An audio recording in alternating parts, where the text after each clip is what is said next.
मालमत्ता कक्ष गुन्हे शाखा येथील पोलीस हवालदार जयकर जाधव यांना माहिती मिळाली होती की ओडिसा आणि तेलंगणा येथून काही इसम ठाण्यामध्ये गांजा विक्री करण्यासाठी गांजा घेऊन येणार आहेत। त्या अनुषंगाने मालमत्ता कक्ष गुन्हे शाखा यांचे पोलीस निरीक्षक गोरखनाथ गार्गे, PSI संजय बिसे, PSI शीतल पाटील आणि त्यांच्या टीमने ACP विनय घोरपडे यांच्या पर्यवेक्षणामध्ये सापळा कारवाई आयोजित केली।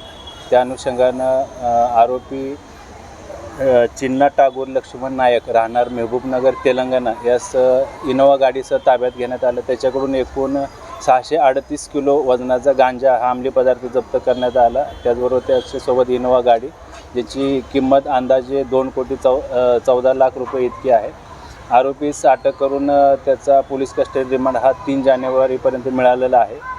सदर सापळा कारवाईच्या दरम्यान या आरोपीला अजून कोणी मदत केली आहे का किंवा त्याच्या गाडीच्या पाठीमागे किंवा पुढे अजून कोणतं वाहन किंवा गाडी किंवा इसम होते का या अनुषंगानं तपासामध्ये अधिक तपास आम्ही करत आहोत। त्याचबरोबर सदरचा माल हा ओडिसा आणि तेलंगणा या ठिकाणाहून आलेला आहे। त्या अनुषंगानं देखील मालमत्ता कक्षाचं पथक अधिक तपास करत आहे। त्याबद्दल सुद्धा अधिक आम्ही प्राथमिक चौकशी केली आहे। त्याची नावं देखील काही निष्पन्न झालेली आहेत। त्याची खात्री करून त्या अनुषंगाने पुढील कायदेशीर कारवाई आम्ही करणार आहोत। आरोपीचा पूर्व इतिहास आम्ही तपासत आहोत। त्याच्यामध्ये काही तेलंगणा, आंध्र प्रदेश या ठिकाणी काही गुन्हे दाखल आहेत का त्या अनुषंगाने देखील आम्ही माहिती घेत आहोत। 3 जानेवारीपर्यंत पोलीस कोठडी आहे।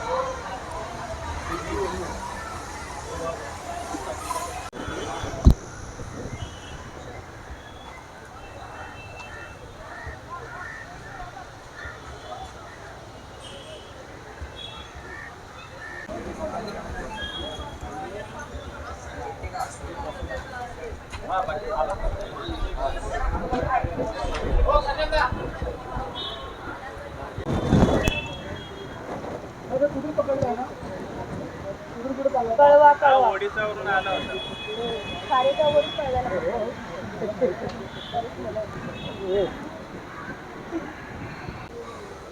ह्याच्यावर अजून कोण आरोपी काय ऐकतात बघा त्या होतं नाही गाडीमध्ये ऐकतात होता त्याचा काय बॅकग्राऊंड आहे?